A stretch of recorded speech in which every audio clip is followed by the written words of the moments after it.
दोस्तों नमस्कार, मैं हूं संजीत कुमार और आपने देखना शुरू कर दिया है बिहार टीचर पॉइंट। दोस्तों, बहुत सारे ऐसे यूट्यूबर हैं जो पत्रकार हैं, पटना में बैठे हैं वो तो गजब का कहर ढा रहे हैं नियोजित शिक्षकों के ऊपर में। वो कह रहे हैं कि अगर सक्षमता परीक्षा नहीं दिया, 5 बार पार होने वाला है तो आपकी नौकरी चली जाएगी, आप परेशान हो जाइएगा, आप कहीं के भी नहीं रहिएगा, सरकार आपको बहुत प्रताड़ित करेगी। सोच लीजिए, जैसे लग रहा है कि नियोजित शिक्षक रोहिंग्या हैं या फिर दूसरे देश से आए हुए हैं। सरकार क्यों प्रताड़ित करेगी? डबल बेंच का ऑर्डर है, सरकार कैसे हटाएगी नियोजित शिक्षकों को? डबल बेंच, मानिए हाई कोर्ट में डबल बेंच का ऑर्डर है कि किसी भी कीमत पर नियोजित शिक्षकों को सरकार नहीं हटाएगी। सक्षमता परीक्षा आप दे रहे हैं, आप विशिष्ट बनिए। मैं ये नहीं कहता हूँ कि आप मत बनिए, नौकरी आपकी है, निर्णय आपका है, निर्णय आप स्वयं ले सकते हैं, भविष्य आपका है, सक्षमता पर फैसला आपका होगा। हम सिर्फ सच आपको बता रहे हैं, सच दिखला रहे हैं, सच के साथ खड़े हैं। अगर आपको लगता है कि नहीं हमें विशिष्ट बनना चाहिए तो आप स्वतंत्र हैं, आप बन सकते हैं। लेकिन ये भ्रम कि हमारी नौकरी चली जाएगी अगर हम विशिष्ट नहीं बनते हैं, तो नौकरी चली जाएगी या वेतन नहीं मिलेगा या सरकार प्रताड़ित करेगी, अगर ये मन में सवाल आ रहा है, अगर ये इस तरह की बातें मन में आ रही है, तो ये सब भ्रम वाली जो बातें हैं वो इसे आप निकाल दें, निकाल करके फेंक दें। आप सक्षमता परीक्षा विशिष्ट बनने के लिए है, राजकर्मी बनने के लिए है, नौकरी में बने रहने के लिए नहीं है। अच्छा ये बताइए कि अगर सक्षमता परीक्षा दे करके ही जीवन सुधर सकता था या संवर सकता था, तो सरकार आखिर 2022 वाले को 2024 वाले से जूनियर क्यों मान रही है? वेतन कम क्यों दे रही है? वेतन विसंगति क्यों है? सोचिए ज़रा, विचारिए, फिर निर्णय लीजिए।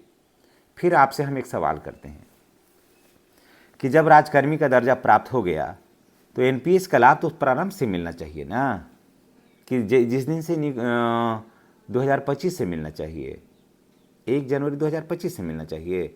जब राजकर्मी हम हासिल कर लिए, सरकार के मर्जी के साथ सरकार जो कही उसे हम मान लिए, तो एनपीएस का लाभ तो पहले से मिलना चाहिए कि अभी से मिलना चाहिए। अगर सरकार वास्तव में हमारे भविष्य को लेकर के चिंतित है तो थोड़ा इस बातों को सोचिए, विचारिए ना। आपके पास समय है, स्थिर से 1 घंटा बैठिए, बैठ करके इस बार सोचिए ना। है कहीं हुआ है तो फिर आप परेशान क्यों हैं?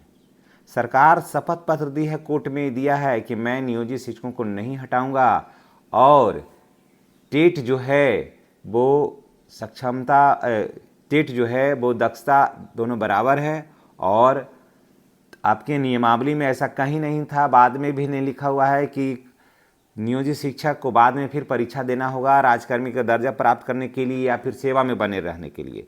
सरकार हर बार कहती है, सरकार आज भी कह रही है कि अपने वित्तीय स्थिति में अगर सुधार करना चाहते हैं तो आप विशिष्ट बन जाइए, शेष मर्जी आपकी है।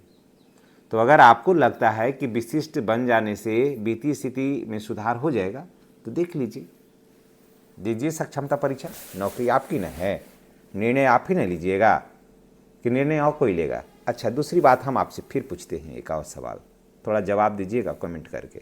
हम निश्चित रूप से इस वीडियो का सारे कमेंट को हम देखेंगे। नियमित के बाद सीनियर कौन है? विशिष्ट है कि नियोजित है कि बीपीएससी वाले है? सोचे हैं? नहीं ना, है ना नियोजित। विशिष्ट के बाद सीनियर कौन है? नियोजित है। क्यों? क्योंकि इनकी नियुक्ति तिथि पहले से है, इन्होंने ट्रेनिंग ऑलरेडी पहले ही से कर रखा है, तो सीनियरिटी इनके पास है। ऐसा रहता कि नियोजित शिक्षक बाद में आ रहे हैं, परीक्षा नहीं दिए हैं तो बाद में है, तो ऐसा क्यों नहीं है? ऐसा रहता सरकार के हाथ में न है कि पहले रहेंगे पुराने वेतनमान वाले, उसके बाद रहेंगे विशिष्ट शिक्षक, उसके बाद रहेंगे बीपीएससी वाले, सबसे लास्ट में रहेंगे नियोजित शिक्षक। तो ऐसा क्यों नहीं है? थोड़ा सा बातों को सोचिए तो सही, इस पर विचार करिए। हवा में जो दौड़ रहे हैं, हवा में जो तैर रहे हैं, आप विचार करिए ना।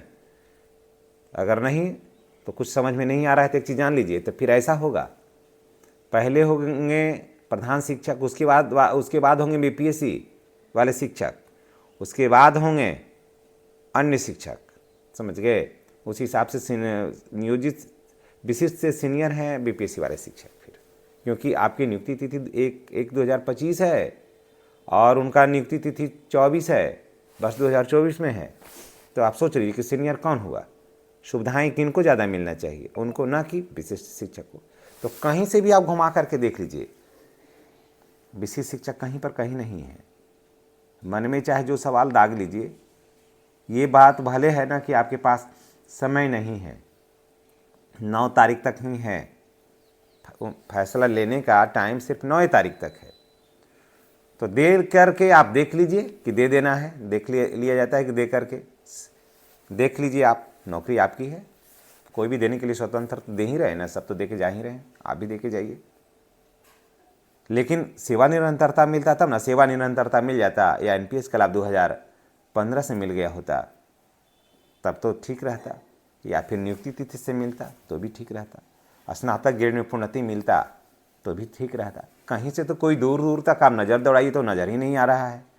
हम लोग सक्षमता परीक्षा के पीछे भागे जा रहे हैं। सरकार कही थी कि ऑफलाइन लेंगे एग्ज़ाम, हो गया है ऑफलाइन, ले ली। वेतन विसंगति दूर हो गई नियोजित शिक्षकों का।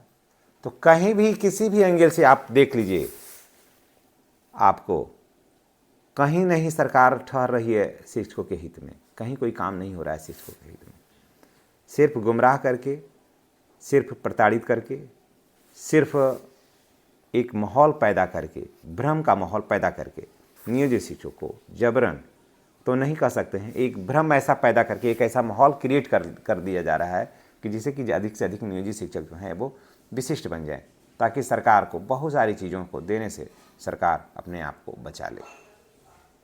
ठीक है, तो चलिए देखिए, सक्षमता परीक्षा है, आपकी नौकरी है, आपकी का अपना भविष्य है, निर्णय आप स्वयं ही ले सकते हैं। ये भ्रम में कि नौकरी चली जाएगी तो नहीं जाएगी, ये डबल बेंच का ऑर्डर है, आपकी नौकरी पक्की है, आपको कहीं से डरने की ज़रूरत नहीं है। सरकार कोर्ट में शपथ पत्र दिए हुए है कि मैं नियोजित शिक्षकों के सेवा के साथ किसी तरह का कोई छेड़छाड़ नहीं करूँगा। उसके बाद भी अगर आप में संशय की स्थिति बरकरार है तो आप निर्णय लेने के लिए आप स्वतंत्र हैं, क्योंकि हर आदमी को अपना निर्णय लेने का अधिकार है, क्योंकि जीवन उसी को जीना है। हमारे बदले ना आप जी सकते हैं, ना आपके बदले हम जी सकते हैं। दोनों के रास्ते एक हैं, पर निर्णय लेने की क्षमता, निर्णय लेने का जो संयोग है वो अलग अलग है। तो चलिए दोस्तों, इसी के साथ मैं आपसे विदा लेता हूँ।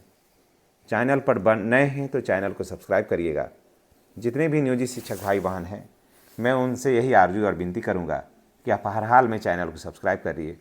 सक्षमता परीक्षा पर बैठकर निर्णय ले लीजिए, सोच लीजिए, समझ लीजिए, आगे पीछे सब परख लीजिए, फिर जो मन कहेगा सुनिए सबकी, करिए मन की। धन्यवाद। जय नियोजित शिक्षक, जय बिहार।